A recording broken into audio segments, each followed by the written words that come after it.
ପାକିସ୍ତାନକୁ କୁକୁର ପିରି ହରାଇଲେ ଏହି ଖେଳାଳି। ଭାରତୀୟ ଦଳ ଏକପାଖିଆ ଭାବରେ ପାକିସ୍ତାନକୁ ପରାସ୍ତ କରିଛି।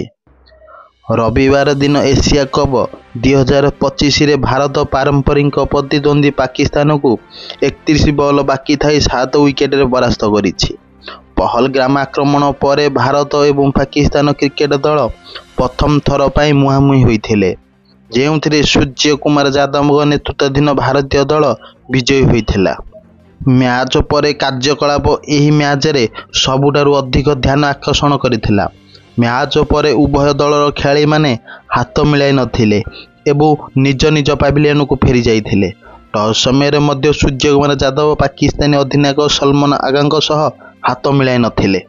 ଭାରତୀୟ ଅଧିନାୟକ ସୂର୍ଯ୍ୟ କୁମାର ଯାଦବ ତାଙ୍କ ଜନ୍ମଦିନକୁ ଏକ ସ୍ୱତନ୍ତ୍ର ଉପାୟରେ ପାଳନ କରିଥିଲେ ଏବଂ ବିଜୟୀ ଛକା ମାରିଥିଲେ।